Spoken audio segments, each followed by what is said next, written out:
these challenges? Thank you, sir. Thank you, Chair. I think the biggest challenge is time, because we are already 7 minutes into your lunch time. I don't eat much, but let me see what I can help you with. So generally in a session of 90 minutes, it's about 75 minutes with the speakers, 3 minutes for the chair and 12 for the participants, and then 15 minutes of roundtable kind of a discussion.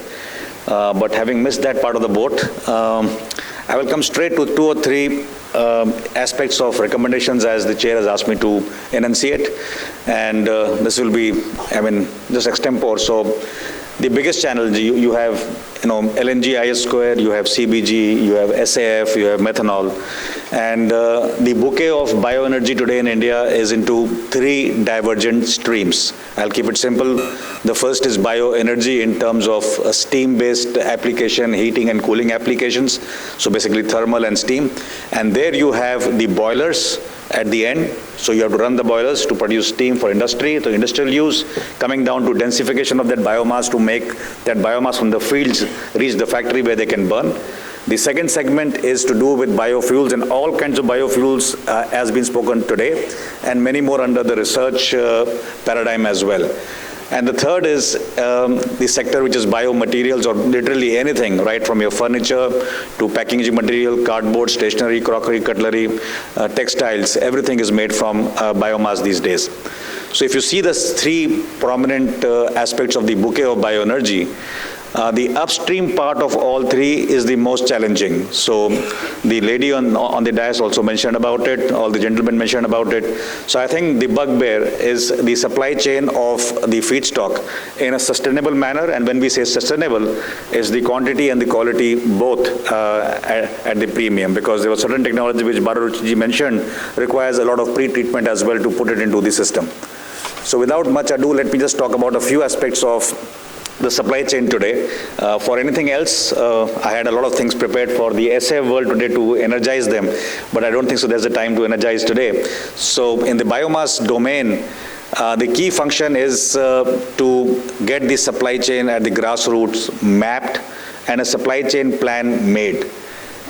I can say a lot of projects in India have not taken off in the previous decade. Most of them are NPA today, all the biomass which went to the boilers in the power sector. But today also the challenge is because a lot of people are seeing biomass from the shopkeeper's point of view. So they're investing in the project with capex, and they're thinking that the farmer or the middlemen or the village level entrepreneurs will get them the biomass on a tray, and then they can be served, and then they can also actually do reverse bidding with that and get the correct seller towards their project.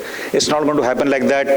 The big ticket, big business houses have tried, they have burned their fingers, they have not literally failed because they have cash rich, sort of a support behind themselves, but the young entrepreneurs who try this stunt, they fail. And the failure stems because you are looking at the supply chain as just a component, whereas it is the component of anything in bioenergy. When you put up a project, even if you put up a large project ranging from 60 crores to 1200 crores, you will soon realize that the 1200 crore project actually sucks up nearly 300 crore worth of biomass in only half the season. So that is the amount of biomass, sustainability you are looking at, and where you're paying no attention. A lot of projects I see of boiler industry, I see of CBG project developers who go to the market, they want to buy, they want to put conditions, they want to put all kinds of reverse bidding processes there, and they think that they will succeed. They will succeed for the first season because the flavor is there, and it's a greenfield project, and the farmers are not knowing much about it. But the second and third year, it gets difficult. And that is where the supply chain management stems from. Something you have to do a ground survey, a biomass assessment study, make up a supply chain plan based on price points, decongest your suppliers that, for example, you don't take it from only, say, for example, hypothetically, you need 10,000 tons. And if there are 10 people in the marketplace in the same region of the rural belt who can give you 10,000, don't take it from one. Don't take it from 2, take it from more. If you go by my philosophy, take it from all 10, make all 10 happy, so the system is little happy because somebody else will come to buy the biomass again in the same region. So you will have to evolve this plan to have contingencies and sort of predictive analysis and scenario development in supply chain itself. And any project which can map this entire upstream, right from creating the BAS assessment study, also putting money as capex into the aggregation system, like you heard the gentlemen from GPS, they are doing it. So they are also, making their own sort of cache of machines to harness the aggregation from the fields, which is the right way to go. And if you are doing that, you can scale up that from say about 15-20% in the first year to 40% in the second, third year, also using your profits. So by the year season 3 or 4, you should be doing about 50%, 60% of aggregation through your own equipment. That is how you balance out the entire ecosystem when you go ahead. So capex has to be there. The second thing is about land viability. Land viability, there are two ways to take land. One is to lease, one is to buy. And anybody who can buy, I can assure you, buy goes into the capex mode of your project.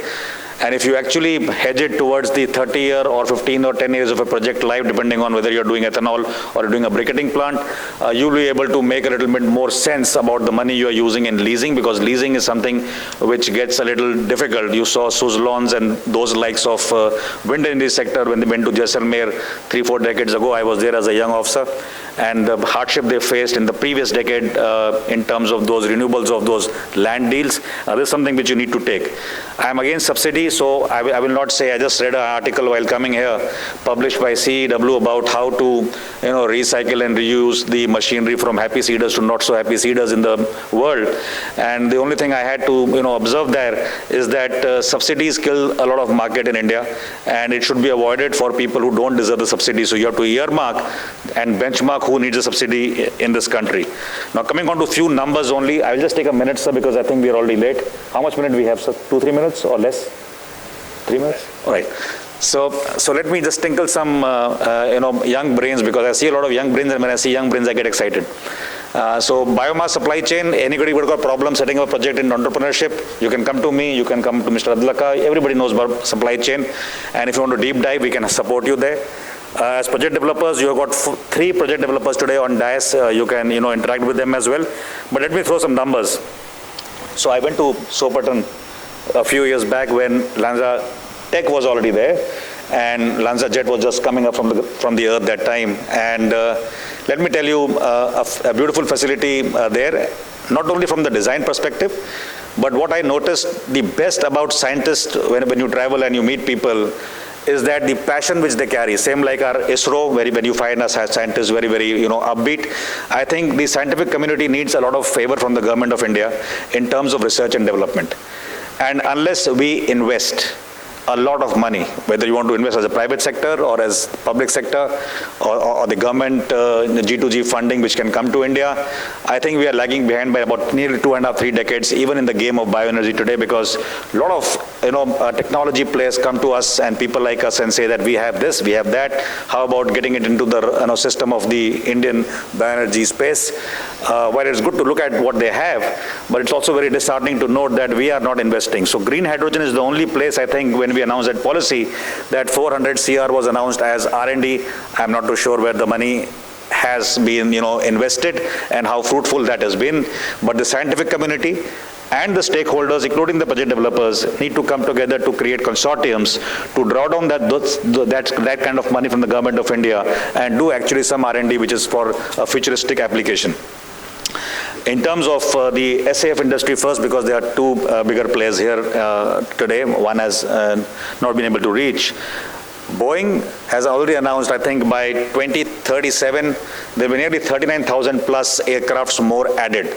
Now, while you see it from one end, that what is going to be the blending, 50%, and the consortium of people who got around, I think 5 years ago, I was part of that team from McKinsey and World Economic Forum, and we gave a white paper to our government, and we said that 100 million customers in India in aviation should be able to fly, and the cost of it, and then viability gap was coming to about 200 million that time. You know what the cost was if only the hit was taken by the customer? The hit was about $1.1 for a flight from here to Mumbai, so it's not much. It was divided between the government of India and the person concerned, the flyer, then it was about $0.58. So you're talking about numbers which are achievable. So while SF industry might say, and they always say that this premium fuel will be 50% or 250% more the cost of the current jet fuel, that's a fact. But if you have to do it, there has to be a will to implement this particular change. The next thing is about the pollution part somebody mentioned. So let me put a perspective of pollution as well.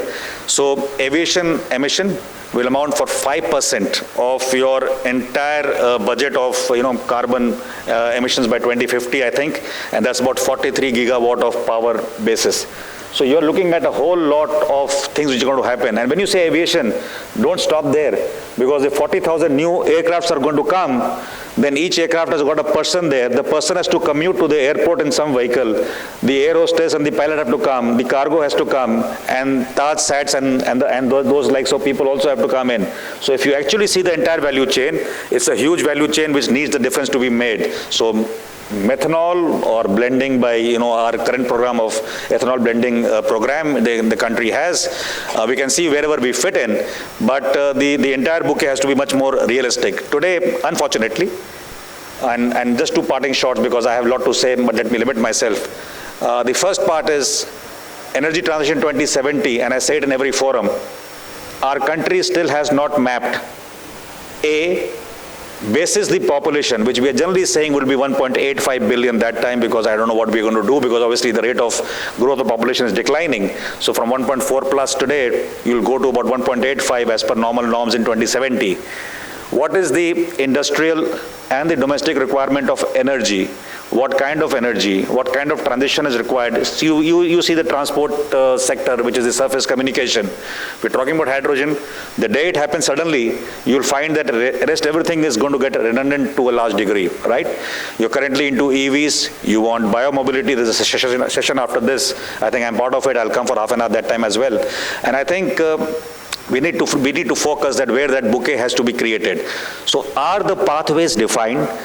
To support the pathways, is the finance, is the R&D, is the collaboration defined? And how much in that bouquet in 2070 each energy pathway is going to account for? So I think that is the first step which we need to think as any think tank, and I am afraid that's not been done. The best I have seen is about 8 or 10 secretaries of Government of India coming together 2.5 years back to talk about something in the bioenergy space.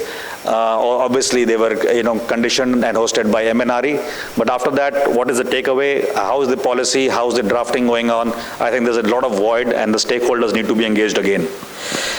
There are many other recommendations, right from the policy advocacy part, from funding part, from technology growth path, but I think we can take it a little separately, sir, because I think time is going away.